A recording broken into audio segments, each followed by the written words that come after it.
There is one question which most people have actually been asking me in the last 2 weeks.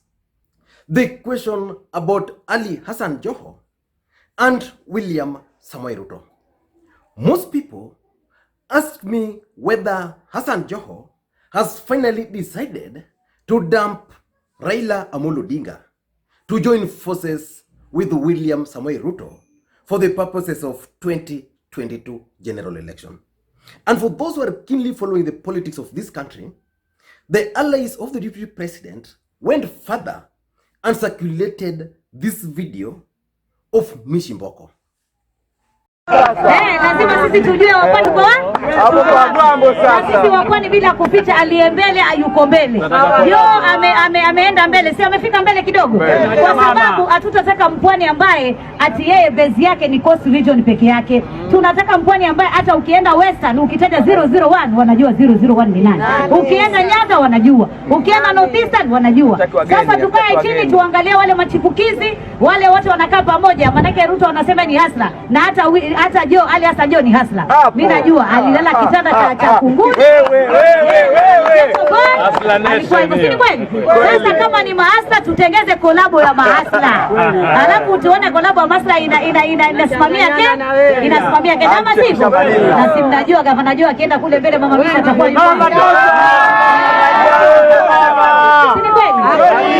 Sasa nataka niseme muungano unity of Kenya is real. And just like I keep on saying on this platform, in politics, there's nothing like coincidence. The circulation of that particular video of Mishimboko was designed to achieve certain political objectives. But the question is Hassan Joho dumping Raila Odinga? Before I answer that question, because in my view, and I've taken my time and actually studied these two gentlemen, in my view, they can work together. But they cannot work together in 2022 general election. Before I give my reasons why these two gentlemen cannot work together in 2022 general election, I want you to listen to Hassan Joho and pay close attention to what he's saying in this video. Acha nikuambie historia yangu. The difference between me and Ruto is one. Mimi nashukuru Mungu. Mimi ni mfanyabiashara. Saa hii ukaniuliza hii saa niliyovaa nimenunua vipi? Nitakueleza. Kampuni gani imenipatia pesa katika my companies nitakueleza. Na mimi I am a self-made man. Nimeanza kuanzia chini na shukuru kwa uwezo wa Mwenyezi Mungu muumba mbingu na ardhi amenibariki to be what I am today. Na mimi nimestruggle kimaisha. Mimi ni watu ambaye nimewahi kujisomesha mwenyewe na mpaka leo naendelea kujisomesha. Na nilipopata uwezo nikasomesha na ndugu zangu wanaonifuata mimi na jamii yangu karibu yangu kwa sababu nilikuwa na uwezo wa kuwasomesha. William Ruto, wewe ni bilionea ambaye huwezi hata kueleza wa Kenya hizo pesa umetoa wapi. Na mimi namchallenge yeye hivi. Chakua international audit firm of your choice. Ije inipime mimi, biashara ninazofanya mimi na maisha yangu na wewe ujipime. Tuone nani ambaye ni mwizi number 1.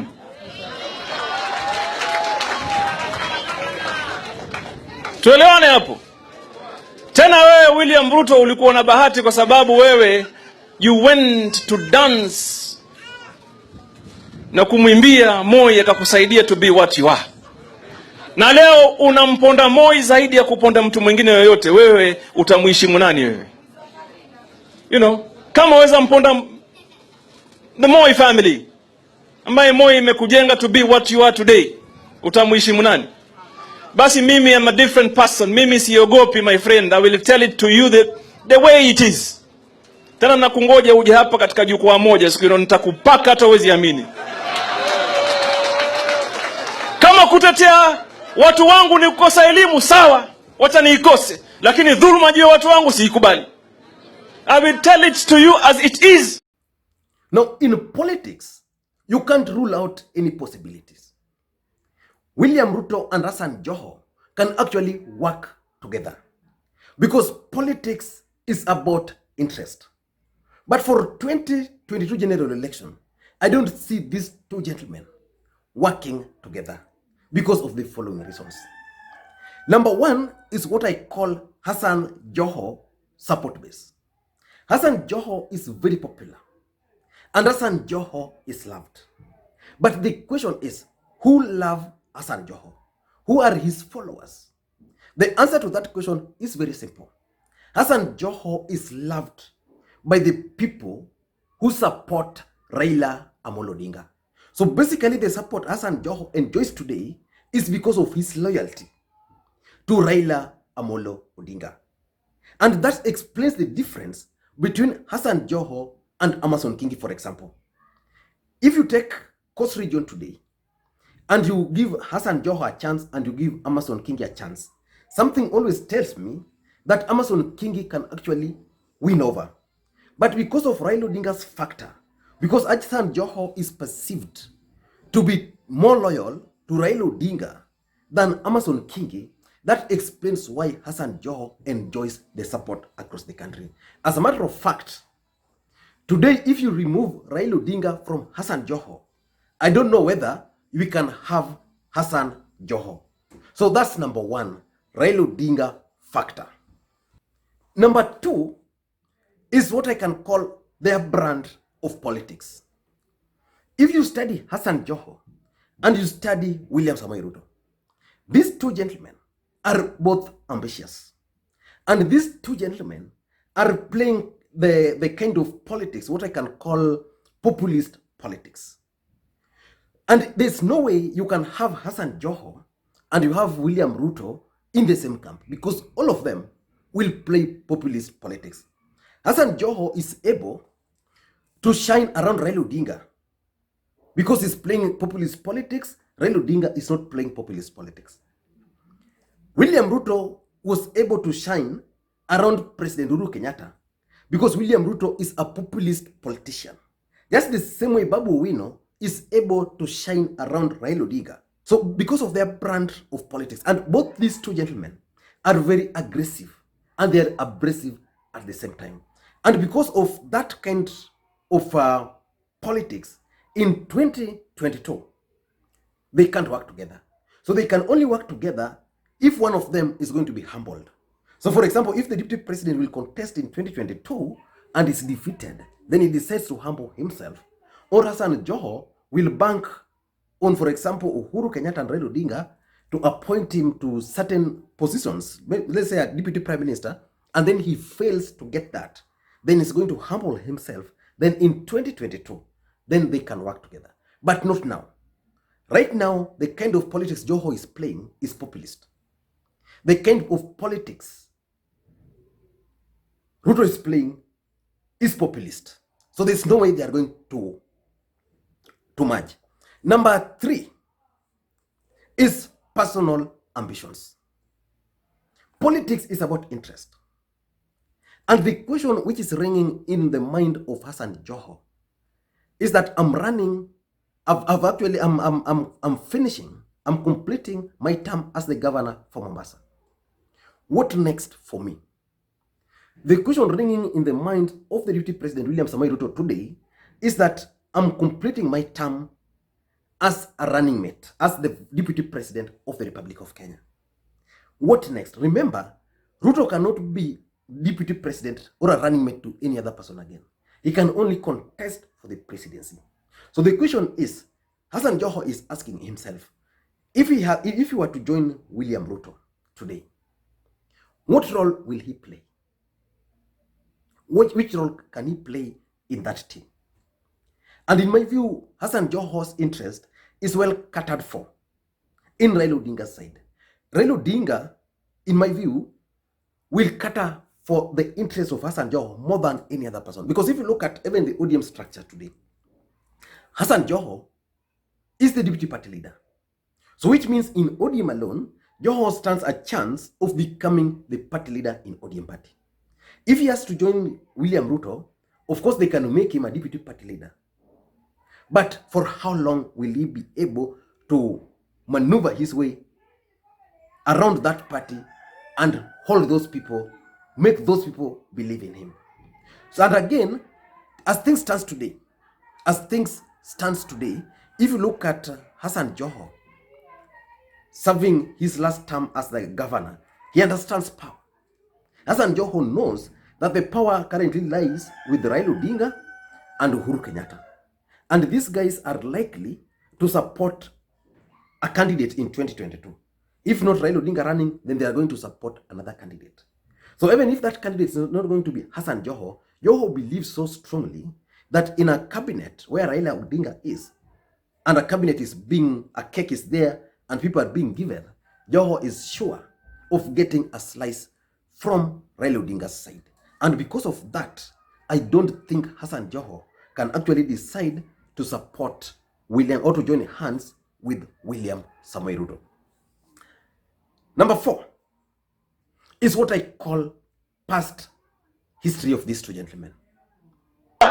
Ni kwamba some of those that speak so negatively about the others have no moral standing whatsoever to say anything on matters corruption. Hawana. What moral authority does William Ruto have to speak matters corruption? Ana nini? Ana nini? Hiyo mwezi wa Ramadhani tunasema ukweli. Mimi nimwambia mtu mwizi hana majina mangapi? Mawili. Mwizi ni nini? So watu hawana moral authority ya kuzungumza mambo ya watu wengine, more particularly eminent Kenyans who have contributed so much to the well-being of all of us as the citizens of this country. Tuko pamoja mpaka hapo eh? So wengine wataongea sana sijui wao because they have no agenda. Ruto and Joho, what is their past history? Hassan Joho made a name for himself within ODM for attacking Uhuru Kenyatta and specifically for dealing with William Samoei Ruto. Ruto was used during that time to attack Raila Odinga. And the person who used to respond to the deputy president from ODM side was Ali Hassan Joho. And because of those their past history, these guys have actually abused each other. And even if they were to join hands today, still, just like I said with the Uhuru Kenyatta, still there's nothing which can really bring them together. There's no ideology which can bring them together. You know, sometimes you can disagree. I want to give you a typical example. You see, someone like Hassan Omar can easily come to Raila Odinga and work with Raila Odinga, even if they abused each other, the rest. Because Hassan Omar, there's some ideology which he believes in, which they share kind of an ideology with Raila Odinga. That cannot be said of Ali Hassan Joho.